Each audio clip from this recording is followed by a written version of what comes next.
I think in 2024 there's 2,000 new advanced pilots. So Yeah, we're proud to actually be one of the higher volume. Like, we're still one of the higher volume training providers for the advanced portion of it. The Air 3S was an interesting video. Why did the duck fly into the airplane? Why did the duck fly into the airplane? Because it wanted to quack open a new adventure. What's next? What's next in 2025? Good morning and Merry Christmas, and welcome to the Coastal Drone Merry Christmas special. I'm Ian. This is Finn. Hello. We're going to be killing time, enjoying some coffee and very warm sweaters and terrible I don't have anything hats. in this mug. Do you want some of mine? No. Okay. You should have dealt with that sooner. And welcome to our kind of year-end in review. Yeah. And it's going to be more of a look back, a retrospective on Coastal Drone and us specifically. And we'll probably get into some random tangents. We got the chat in here as well, so appreciate you guys joining us. And we'll just kind of see what's going on and what we did right, what we haven't done yet, and where we're going in the future. So let's get into it. All right. So yeah, for the Coastal Drone Year in Review, we're gonna talk about some of the things we got up to this year. We're gonna talk about some of the content that we were able to piece together here on the channel. We're gonna talk about some of the Coastal Drone operations that we had here, for on like kind of the more ops side, and then Ian, Cam, and I had some. Like we did a lot of stuff this year, and we thought we would just at least briefly mention that. And we were also pretty ambitious this time last year. We were a little bit ambitious. A bit of a State of the Union. So last year we wrote a video saying what we were outlining, what our goals were for 2024 in terms of content. So I went back through that video and I looked and pulled all of the things that we wanted to do. So what did we want to do this year? We set out to do weekly Zoom sessions and monthly podcasts. Well, we actually kind of merged that. We wanted to do regular case studies. We wanted to develop a couple new courses, and we wanted to make more regular YouTube videos. Now, based on that, we batted 500, which in baseball, that's really good. It's a C. It's a pass. No. D's get degrees, as we used to say at Simon Fraser University. And we just lost them as a customer. No. I have a degree from there. That's where my degree is from. So we got the weekly Zoom sessions and monthly podcasts, and we made more regular YouTube videos. Yeah. Yeah, so, and we've seen dramatic growth in the community, which has been the number one goal of this year, was to grow the community and have people like you that are watching this now live or on YouTube after the fact. The fact that we've got this audience that has grown exponentially that was our goal. That was what we set out to do. And we really appreciate that. We say the like and subscribe and everything because that's kind of performative. But the reality is people are coming back. We see that. We really appreciate that. And we appreciate the comments and the interaction as well. I've had people on the phone say, "Oh, I recognize your voice from the podcast." I've had people come for flight reviews and say, "Oh, I watched every episode." Wow. Yeah, that's a commitment. Yeah. It's a lot as you're going to say, that's a lot of hours. Yes. So yeah, because if you look at the Coastal Drone podcast, we did 52 episodes. I think we missed, or we didn't record 1 week this year. And I was dead to the world sick, and you were in Japan. That's right. And but we made it up by recording a number of double episodes. That's which, true. If you're watching this, they haven't come out yet. Yeah. And now we're skipping the queue, so you won't know what we're talking about. Yes. I just did a napkin calculation. I literally just scrolled through all of our things and saw how many minutes it was, and it was about 1,470 minutes, which is 24 hours of straight. So if you wanted to, that's published. Yes, that's not recorded. That's not recorded. That's cut down. Yeah. Some of the videos cut down actually quite a bit from what we recorded. Yeah. So if you were because we never go on tangents here. If you were a YouTube subscriber and you wanted to binge the entire season 2024 of the Coastal Drone podcast, it would take you 24 hours. That's not too bad. Yeah. And we've had 7 guests this year, which was also a goal of ours, was to have guests. Yeah. And so next year we're going to double it. It's doable. Yeah, sure. Out of 52 episodes? Mm-hmm. No, wait. Yes. And then Other videos. So we started our series Weekly Drone News, and we published 7 other kind of miscellaneous videos, reviews, and guides. And we actually had our best or our most views video of the year was our video on the Air 3S. Yeah. So that's why that's on screen right now. It was our most viewed video, most comments. Yeah. And actually if you're in chat right now, and like the content that we're talking about, and also of course in the comments after the fact, if you're watching this live on Christmas Day, I'll probably be hanging around live. I know the video is a VOD, but I usually try and hang around in the chat when we do a live premiere. So I am probably in the chat right now, so I'm happy to engage.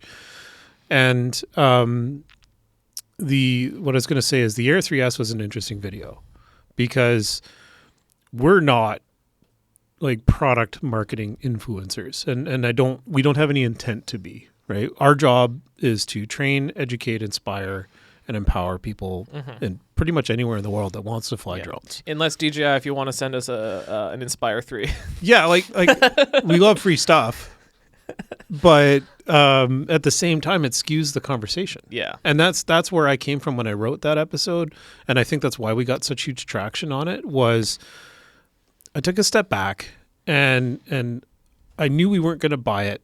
First off, because we didn't need it. Right, that was the whole point of the episodes. We didn't need that drone. There wasn't anything in there that's like, we have to have this. There's no killer feature that's like going to change our world for what we do in training and in flying drones professionally. I didn't call up like Adam over on the production side and be like, hey, like we need to get this right now. It wasn't anything. But then the other side of it is I consume a lot of tech influencer content and I watch everything. There's like a circle of YouTubers that I watch almost daily, because that's how I keep abridged of everything. But then whenever there's a major product launch, there is a campaign. And a really good example of this was a few years ago, Dyson came out with a cordless vacuum, like the V11 or something like that. And there was like a dozen or so tech YouTubers that never before had talked about a vacuum and never again would talk about a vacuum. But because it was a paid promotional campaign, all of these YouTubers they're suddenly experts on vacuums, and it puts a sour taste in my mouth when I watch content that's heavily promoted. Yeah, especially because that vacuum, it sucks. Got him. Do you need a coffee break? Do you want a time out? Do you need me to take a time out? That pun make you so mad, Ian does not appreciate the puns. Well, the irony of it is I actually love puns, but it's only when they come from me. So.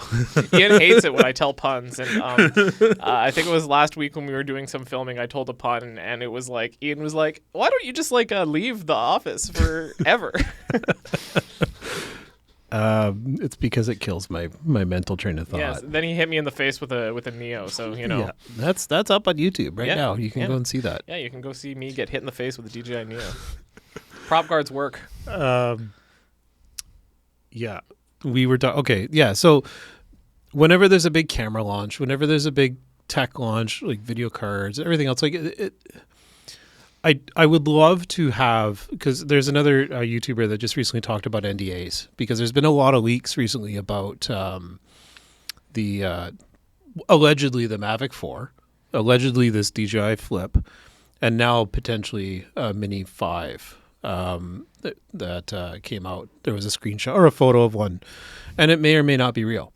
And there's this just steady stream of leaks. And so another YouTuber talked about, well, I'm under NDA, so I can't talk about anything remotely related to anything that could be or potentially is coming out because I may have already been seeded. Like you can't even acknowledge that they're like, and this is the same thing. Years ago, there was a big thing about NVIDIA's NDAs. Like you can't even acknowledge you have an NDA. So it's pretty freeing to not be under NDA. And of course, this is someone saying that because they're not given the opportunity to. But at the same time, like if that was our goal for what we do on YouTube to be that, I still personally would probably have to take a step back and be like, okay, like there is some freedom in what you can say when you're not on the inside of it and being expected to have like a structured discourse about it. Plus, like from our end in training, it doesn't matter what drone someone No, uses. and that's a big part of it. I listened to a podcast last night about Skydio, and it didn't change my opinion because I don't think I really had one in one way or another about the company, but it was interesting to hear a pretty candid response from them that was good. And that was Drone U. They interviewed the CEO, Adam Bry, B-R-Y. And it was a good tempered response, I think. So, but that was more what we're interested in doing is just being agnostic to the hardware, being agnostic to the brands, because there is a lot of really good stuff out there. Mm-hmm. And then there's some not so good stuff. And like, I grew up watching Top Gear, and Top Gear, the British TV show, they were notorious for, well, first off being an entertainment show, but secondly also being very candid about what their opinions were of car manufacturers, to the point where some car manufacturers would never let them touch a car, like Ferrari probably. So, and that's kind of, I'd rather be honest with myself and honest with our audience than worry about like where our next paycheck's coming from on that mm-hmm. side. So yeah, off the rails completely. What were we talking about? We were talking about our Air 3S video and how it did well. Yeah, because we took not a contrarian approach to it, but a kind of a realistic approach to hardware acquisition. And you know, one of the things that DJI has done in the last couple years is they've kind of they've increased the number of releases per year and specialized them more. So there's more varied hardware coming out, and if someone is new to the drone space, getting into the drone space, it becomes overwhelming. Yeah, because DJI, maybe not 2024, but in 2023, they came out with like 3 new enterprise level aircraft with the Mavic 3 Enterprise series. Yeah. And for someone, if someone was wanting to become a drone service provider, and like, which one do you buy? Yeah. Well, that was it. You're forced to specialize. Whereas with the Phantom series, Phantom 4 Pro basically did everything you needed unless you needed RTK. Yeah. And then you got the Phantom RTK. And then you had the multispectral. Yes. Right. So it was a more straightforward product line. Mm-hmm. And then if you needed thermal, well, you're into the Matrice, because that seemed like the price point where things would break. Mm-hmm. And so speculating, but the Mavic 4, the reason it's such a big deal, and I haven't fully written the episode yet, the Mavic 4 platform will probably see, like, I surmise, I can imagine they're developing all the replacements right now, because this is kind of what happened with the Mavic 3 over the Phantom. The Phantom, you had 4 different SKUs, basically, at the end of it, right? You had the Phantom 4 Pro V2, the RTK, the multispectral, I think the Advanced was still available for a while up to that point as well. Mm-hmm. And then they had like an Obsidian. Like there was a bunch of additions, which was weird. Like they kind of went a little too broad. But then when the Mavic 3 came out, Mavic 3, totally new battery, totally new airframe, totally new design. Then the Enterprise came out.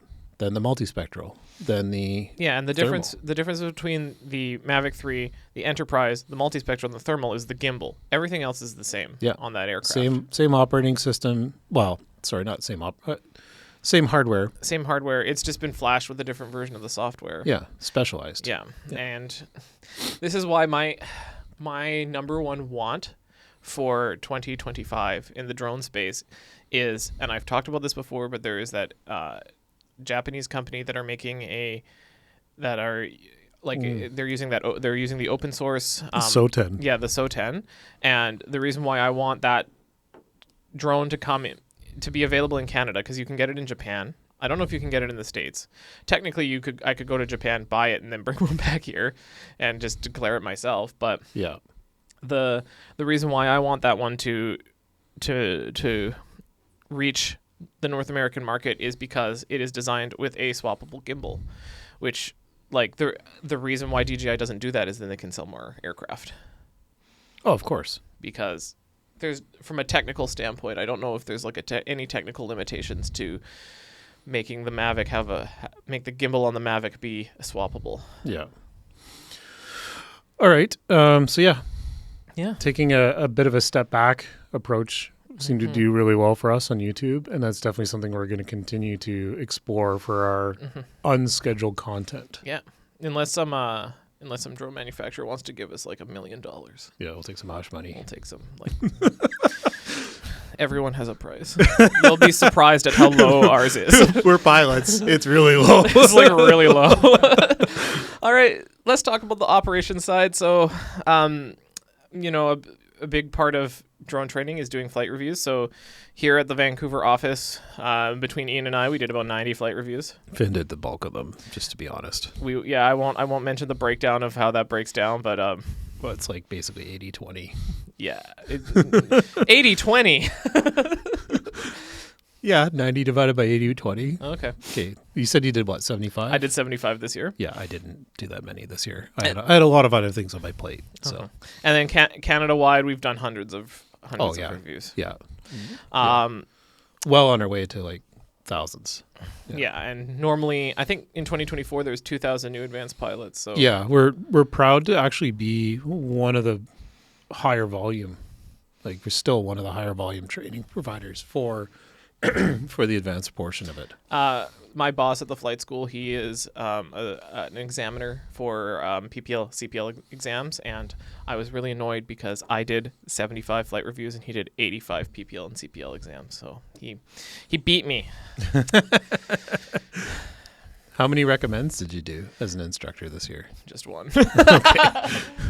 But that's lots of hours, right? Yes. It's 100 hours, isn't it? Not really. Normally, with this student, I think I did 20 hours. Oh, right. PPL. With him. Sorry. Yeah, PPL. CPL. Yeah. Yeah. And then this year I did over 100 ROCAs. Yeah. Which is the radio operator certificate. Yeah. It's crazy because I said still hasn't quite figured it out. Hot take. Maybe Not really. for 2025. Yeah. So that's kind of on the coastal side. Now we can talk about kind of some of the stuff that we did. So this is Ian and I's cars. That's why I put that in here. Finn's quite proud of his car that doesn't run. Right off the bat, Cam completed his flight review. Yeah. Congratulations. So, congratulations, Cam. This was relatively recent. Do you want to just say a word about completing your advanced flight review? Yeah. It was overall, like, I don't come from an aviation background. So going throughout the whole process, it was super, super interesting. Learned a lot. It was a fun process. I enjoyed kind of the adrenaline of the flight review. And just, I think I'm more equipped now than ever to.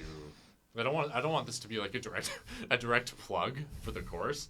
But it was a really fun process and just learning again. I had no idea about all sorts of airspace and aviation and that sort of thing. So, what was the most eye-opening thing to you for the actual flight review process? I expected it to be more stressful than it was. Okay. And Cam was the most stressed I've ever seen him. He was beet red and sweating by the end of it. I was. I fully expected it to be.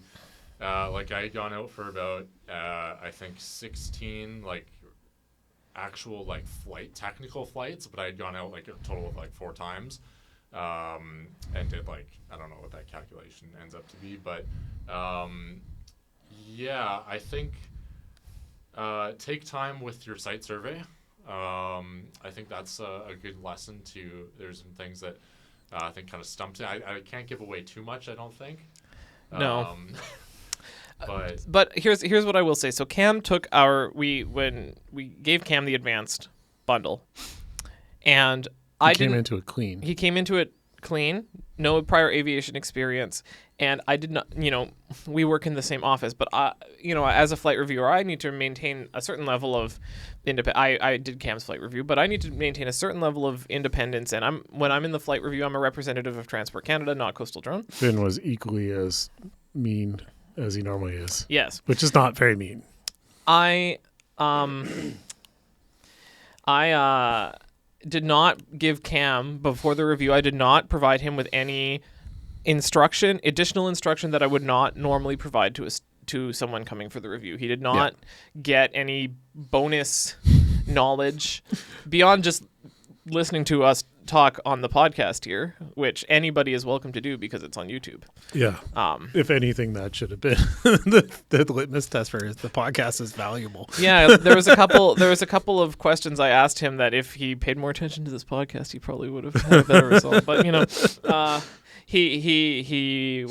did a good job for someone with no prior aviation experience. It met my expectations of someone in his situation. So good job, Cam. That's about all you can disclose for a flight review anyway. Yeah. So don't stress. It was it's a good time. No backflips. No backflips. Speaking of good time, Ian flew a helicopter this year. Yeah, at least a time. At least a few times. It was another busy year for me at Sky, jobs 2 and 3. We had a internal audit, and like we do an internal audit every year, so that's not any surprise. But and then we do our regulatory audit. We get those every 4 or 5 years, depending. And so there was lots of preparation for that, and then post recovery from that, like just going through and any kind of corrective action. So if you think that not to hate on drones, I'm not hating on drones, but the part that governs Sky helicopters is the 700s. Yeah, and the regulations in the 700s are the most complicated thing I have ever read in my entire life. Well, and Sky falls under 2 different sets of rules. Yeah, because you're 702 and 704. That's right, 703. So in the drone space, we have CARS 901, which is the small drone operation, so 250 grams to 25 kilograms, and then 903 for special flight operations, which are ad hoc stuff. And 902 is coming. Yeah, 902 is going to be aerial operations. Yeah, most likely. Yeah. And so in the 700 series, 702 is aerial work, which is moving things or essential crew from A to B, and then or doing work in the air using the helicopter. It's not transport of passengers. And then 703 is transport of passengers or air taxi. 703 is actually... Is 703 air taxi? Yes. Yeah, because I was going to say it's the same as what Air Canada would be doing, but they're actually, I think, 705 or something like that. Well, they're air carrier. They're scheduled. They're a scheduled air carrier, so it's a little bit more complicated. Yeah. And plus... the rules are even more stringent. And one of the other things about airlines is technically airlines, they do have to be CARS compliant, but all major airlines have a company operations manual that is in line with the CARS, but they're not necessarily like... The person at Air Canada writing their comm is reading the comm, but their pilots are not reading the CARS, they're reading their comm. Yeah, well, the comm will supersede the CARS if it is more stringent than the CARS. Otherwise, the CARS are the baseline for and it's the same for 702, 703. So, and your comm, your company operations manual is approved by Transport. That's right. So it's signed into law inside the scope of your company, right? So I send a revision in, my inspector reviews it, says, yeah, that works, or maybe we want to do something that doesn't make sense compared to the laws. You got to revise this, or we need to strike it and then amend it. Yes. Flight instructing is under the 400s. Yeah. And there's no rules in the 400. I wouldn't say that. There are several. It's just not as many. It's quite shocking. No, it's definitely a more simple rule structure to deal with. Yeah. So one of the biggest challenges that we deal with in the 700s right now is pilots have fatigue limitations. Yes, and these fatigue limitations are, you need basically a degree in computer science to be able to understand these. There's so many if statements. Yeah. They're actually less complicated for Sky because you're not operating across multiple time zones, and none of your flights are longer than 10 hours because there's a whole other rule set for all of those ones. Yeah. But oh man, I have reviewed these when I wrote the IATRA this year. Yeah. And by the end, I was like, I think my notes on these fatigue limits are like 20 pages long. Yeah, it's pretty brutal. And the reality is, so Sky does tourism and aerial work, right? So we do moving of passengers for tourism, and or if they charter us to move from A to B, like fly to Whistler or fly to Victoria or something like that, that falls under 703 rule. And 703 has limits on how long a pilot can work, how minimum amount of hours they need to sleep, how far away their commute is. There's a lot of things. How many days in a row, etc. There is also the same kind of rules on the aerial work side. So when you're fighting fire or something else, but there's actually less limits on the 702 side, but you still have to comply with the 703 side if you intend for that pilot to work both sides of the fence. So if you have someone that goes out and does fires and they do fires for 2 weeks in a row, that's probably fine on the 702 side, but now they're what we call a pumpkin on the other side because they can't even operate the other side. Exactly. They can no longer carry passengers, but they can go out and fly fires and smoke and poor weather and everything. I have a lot of opinions on that so it's a progress, but all the flight duty stuff came out of result of intercontinental airline operations, and they're piling on huge hours and huge amounts of fatigue, and they needed to rein that in, but there's a trickle-down effect to it. Yes, so these new rules in Canada these new fatigue rules, I think it was like 3 or 4 years ago. 2020 that they came in, yeah. And these rules were actually to bring the cars up to the same standard as air carriers in ICAO stuff. To the international standards. So it's not a Canadian problem. It's a world international problem. Yes, and these rules are quite complicated. Yeah. So that was a lot of my year because I'm operations manager at the helicopter company as well as running Coastal. And then also I'm responsible for maintenance over there, which means making sure that all the aircraft are maintained to their schedule.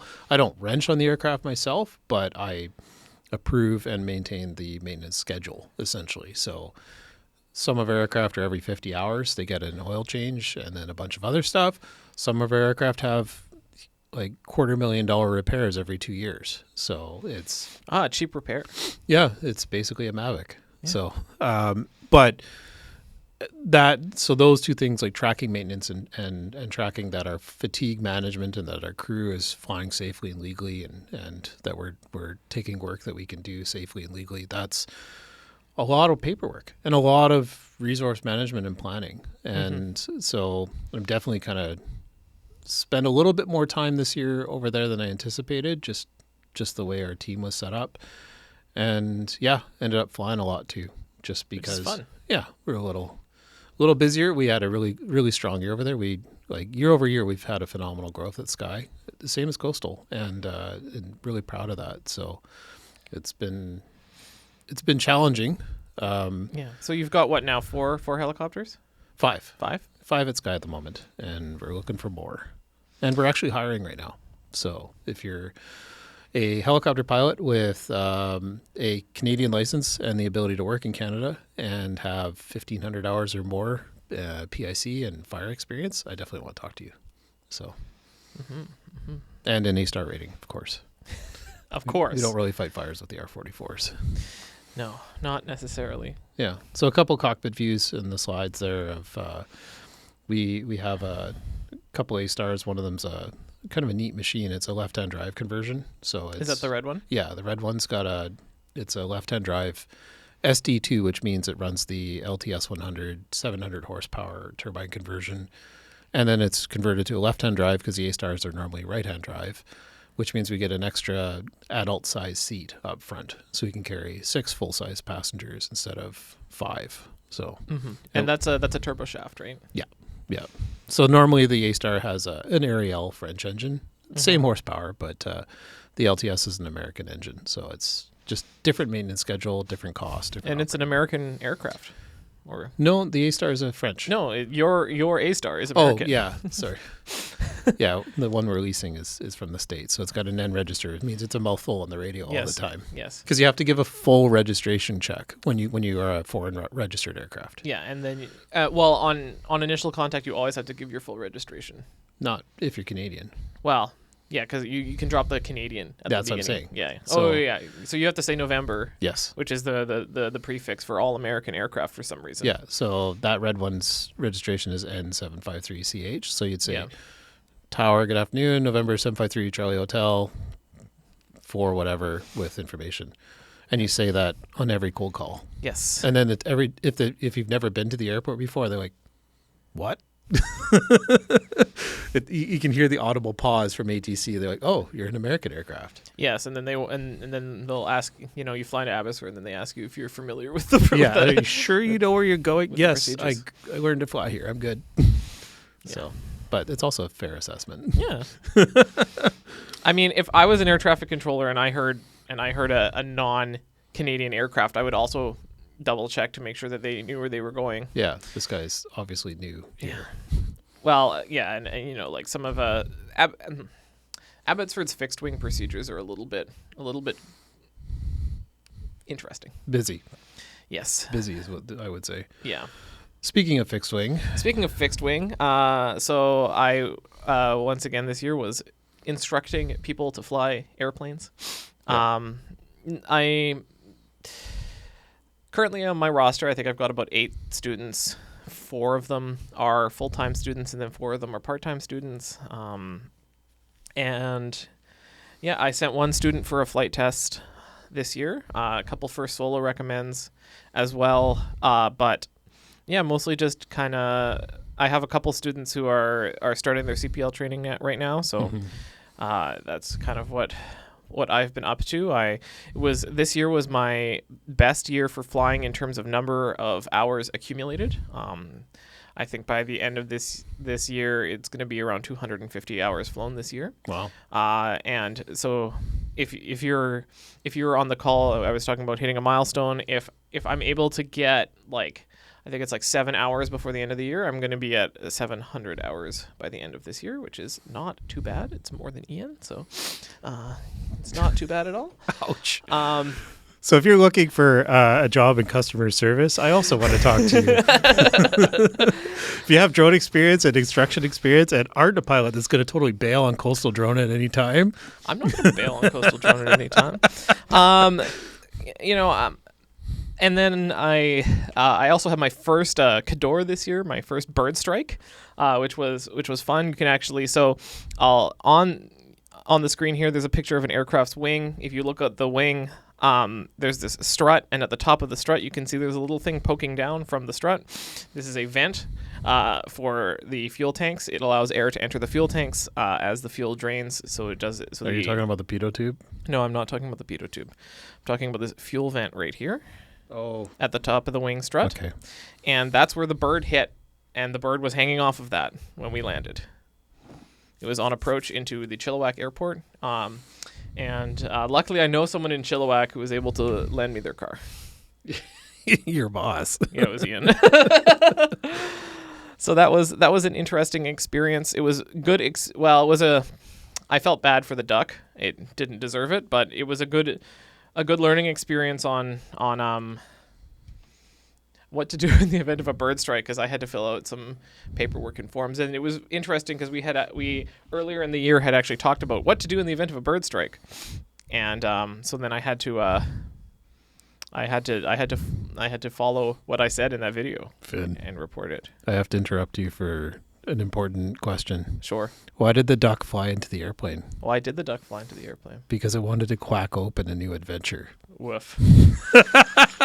That duck did get. That duck got quacked open. That's for sure. Sorry. And then as a fixed wing pilot, I did reach a number of personal career milestones. This year I obtained my multi-engine rating and my Group 1 IFR, which in the fixed wing is kind of the last major step that a fixed wing pilot takes in their training. Yeah. As they train. And I also obtained my Class 3 flight instructor rating this year, so that was the student who went for his flight test. And that was how many recommends to go from a Class 4 to a Class 3? You need 3. So I've had three successful. Yeah, that's a big step, man. Like, yes. That's huge. And now, so now you've, your Class 2 comes at 10. 10. Yeah, so 7 more. Yeah, and once you're a Class 2, you can run your own school, can't you? Or you can... You can act as a... what? So if you were a Class 3, you can act as a chief flight instructor as long as there is no one above you. So if it's only Class 3s and 4s, a Class 3 can be the chief flight instructor. Yeah. But if you want to, if you are a Class 2, then you can then you can act as a chief flight instructor and supervise other people. So one of the things that you have to do as a Class 4 instructor is receive direct supervision, which means that you need to brief with someone prior to every flight and debrief with them after about the flight. It's kind of like an apprenticeship. So you brief with your supervisor before and after every flight, and then before you send a student for their first solo or their flight test, they have to fly with that supervisor. So when can we buy our own plane? I mean, Sky can buy a plane whenever. I'm saying Coastal. Let's can Coastal start a new division. That's why you were asking me how many flight schools were at Pitt Meadows. I can't remember what. Yeah, did we get the number? Did you tell me? Like 9. 9 schools Ish, I think. If I might be forgetting one. It's just more because it's a hornet's nest there. So there are a lot of schools. Yeah, lots of flight training aircraft. If I could count, there's probably but beyond there being 9 schools, there's probably 30 to 40 aircraft whose primary use is flight training at that school or at that airport. Yeah, which is a lot. That's a lot of training. All right. We talked a lot about airplanes and helicopters on our drone podcast. What's next for What's next in 2025? Podcast. So as we've been going through this year, our goal at the beginning of this year was we're going to record a weekly podcast. Yeah, every week camera comes on. We want consistent content. We want to build something consistently. Yeah. After doing this for 1 year, what we have determined is doing it every single week might be a little tough. Is a little tough. Yeah. And the feedback we've got is that people enjoy the podcast with guests. So the podcast, fewer uploads but more guests is what is the goal. Yeah. We have been really fortunate that I'm really proud of all the content we've put out, right? We've got some really strong evergreen content this year that will stand the test of time because the information we provide doesn't change that often, right? If you wanted to spend 24 hours going through all the content, you would probably be well on your way for drone knowledge and everything. Of course, it's not a replacement for our course, right? And that was the point. Our course is a concise, to the point, brief, no tangents, no Ian rambling. That's the point of our paid courses. And part of it was basically us going to the gym in front of the camera, right? Doing our reps, getting our comfort level in front of the camera better, and just getting this content out there and establishing that voice. But yeah, it is. There have been more than one time where it's what are we going to talk about this week? So, and Finn doing an amazing job at a scramble to put together something informative and that we can be proud of, and I really appreciate that. But it's in the summer there was how many episodes could I not make it? There was a 2-month stretch this year where you were 1 in 8. Yeah. So it was I think 4 in a row where you were unable to make it, and then only 1 in the last 2 months. Yeah. Yeah. So there's just so much going on in the summer. Yes. Right. So, and the same for both of us. And the point is we should be outside flying. So, and being outside flying is going to give us opportunities for way more content to bring into the studio to talk about as well. So I don't know what the frequency is going to be. Maybe just every other week, maybe 2 a month. That's still a lot. Yes. Right. So, and it's the reality of it is part of the struggle is what does that do? Because we are trying to build the YouTube channel. We need frequency, but we have other opportunities for frequency. We can do the unscheduled stuff on the opposite weeks. We can do shorter form content, and we also have the news. Yes. So we have a lot of other ways that we're going to be regular. The channel's still going to get a new video every week. Realistically, it's just this format. Yeah. Season 2024 of the podcast. This is the season finale. We are filming this out of order. I think there's about 5 videos in the can. Yes. Yeah. So we're good till January. The first couple months of 2025, still gonna get a consistent video. Yeah, but the goal would be absolutely. If we're doing 2 a month, we should be able to manage at least one guest a month, if not two guests a month, Yes. and or have it be a half and half segment where it's Yeah. a guest and then some sort of workshop, or the workshops become their own VODs. Yes. And we treat them a little differently. Yeah, the goal is that, you know, we spent this year especially the first part of this year, we spent a good chunk of this year talking about regulatory requirements and the theory and the procedure behind different types of scenarios. Yeah. And with the guests, the goal is like we take that knowledge or you take that knowledge that you build, and then you hear from people who are actually making money in the drone Yeah. industry, because you can read the cars all day, every day, like I do. Yeah. But that does not put pennies in your It's not going to jeans, inspire. and it's not going to inspire. And that's the other pillar of what we're 3 doing from here, DJI. right? So, you sure you're not on their payroll? We want to show this stuff in practice. Like Yes. Matt's video about using live drones, or like shooting live with consumer drones. Yep. Or building your own drones with Ignacio. I'm not sure if that has come out yet when Soon. you're watching this, but it will be coming out soon. Yeah, it's in the can. Yep. This year we talked to Maya from TurnTex about agriculture. Yeah, which is an exploding industry. Yes. Especially, okay, so what's next in 2025? Yeah, so let's just rattle this off. So in 2025, our goal is to refresh the basic and advanced courses. Yeah. And develop new courses. There's one course that is ready to shoot. So just to clear, since I'm also the president of the company, and like we've got financial reasons, the course material that is available today, there is no fundamental change to the course material that you'll see, because the TP 15263 has not changed. So the course you buy today, and FYI, this is Christmas Day. It's on sale. It's on sale, right? Check codes, everything else. And Boxing Day. And sale. Boxing Day, yeah. So basically, from now until End of the year.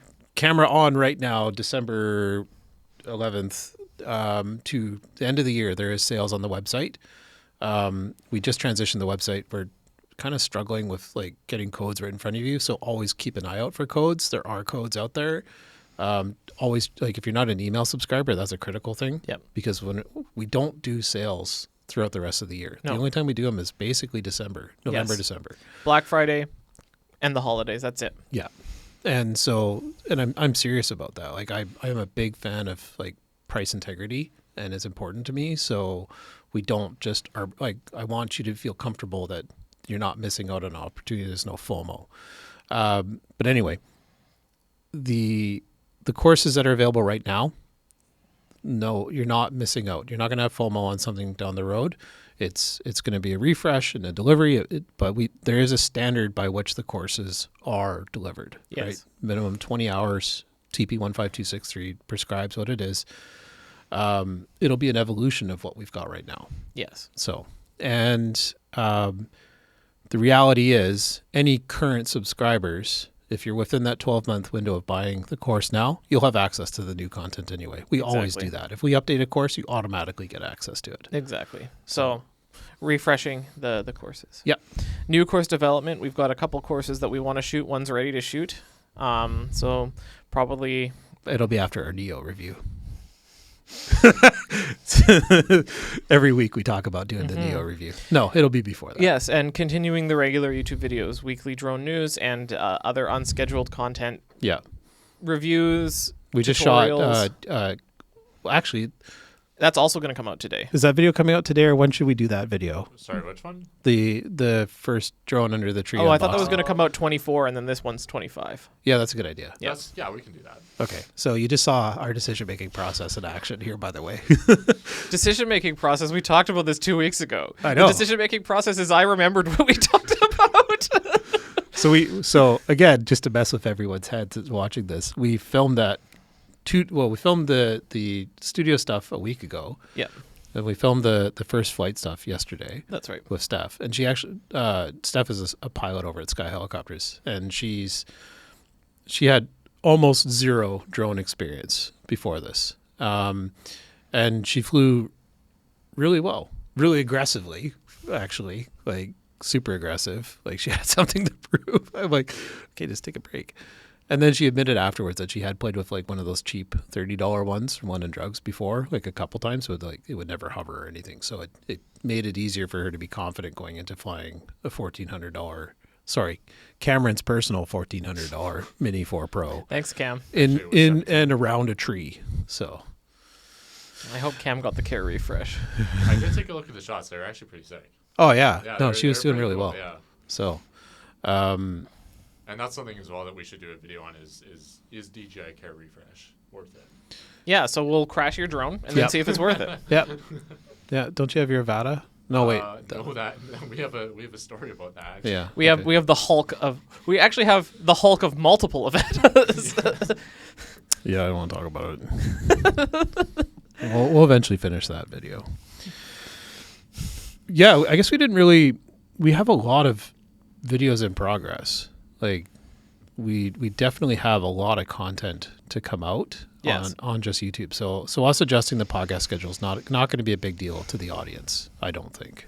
But so you guys will definitely still see regular content from us. Yeah, so that's what's next for Coastal Drone 2025. Yeah. And we touched briefly on the case studies, the Coastal Drone Pro monthly stuff, like the long form exclusive is definitely where we're going to be shifting focus a little bit too, so that we can not only have the community be part of the Coastal Drone Pro monthly, but also still dedicate time and resources to having those case studies that are behind the wall. Yes. Right? So we always get good feedback on the case studies, and it's something that we want to shoot more.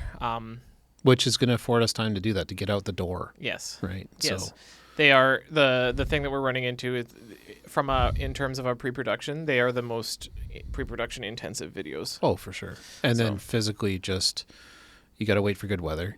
You got to wait for the opportunity to do it. If you're out there and you're looking for like subsidized work or drone work, and you got some cool opportunities that you want us to, if you're comfortable with a camera being on the job site, let's talk. Right? We've done that a few times and always had some interesting stuff. So we're definitely open to that. Yeah. But yeah, other than that, draw a blank. Other than that what we've talked about is a lot of stuff for 2025. Yeah, we should probably get back to family and opening presents, future Ian and Finn, and let everyone else get back to family and presents and enjoying Christmas Day. So Merry Christmas and thanks for watching us in 2024. We'll see is this the last episode of the year? It will be the last episode of the year. Yes, it will be the last episode of the year. So Happy New Year's as well, and we'll see you in 2025. Yeah. Thanks, everyone. See ya. Bye.